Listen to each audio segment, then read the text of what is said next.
கர்த்தரை நீங்க முழு நிச்சயமாய் நம்பும் போது அவர் காலங்களையும் உங்கள் சமயங்களையும் மாற்றுவார். யாருக்கு தெரியும், நேற்று ராத்திரி பிச்சைக்காரனா அடிமையா கடந்தவன் நாளைக்கு காலையில் அப்படித்தான் இருப்பேன்னு நினைச்சான். ஆனா காலையில பார்த்தா சாரட்ல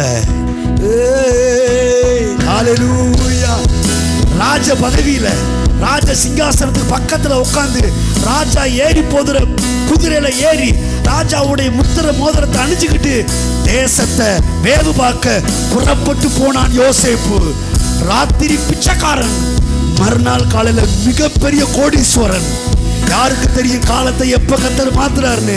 உங்க காலத்தை மாத்துறதுக்கு எவன் தூக்கத்தை கெடுக்கிறாருன்னு யாருக்கு தெரியும்? அவரை நம்புகிறவனை செழிக்க வைப்பதற்கு அவர் எதையும் செய்வார். காலத்தையே மாத்துவார்னா உங்க கடனை மாத்துறது, தரித்திரத்தை மாத்துறது, வியாதியை மாத்துறது, ஏமாத்திரம் எல்லாம் மாறும். பக்கத்துல சொல்லுங்க, எல்லாம் மாறும். பக்கத்துல சொல்லுங்க, உங்க வியாதி மாறும், பலவீனம் மாறும், நோய்கள் மாறும், தரித்திரம் மாறும், இல்லாமை மாறும், கடன் பிரச்சனை மாறும், கஷ்டம் மாறும், எல்லாம் மாறும். மொத்தத்துல உங்க துக்கம் சந்தோஷமா ஆனந்த களிப்பாய் மாறும். வனாந்திரம் வயல்வெளியாய் மாறும், வயல்வெளி செழிப்பான காடாய் மாறும். மாற்றுகிறவர் இயேசு.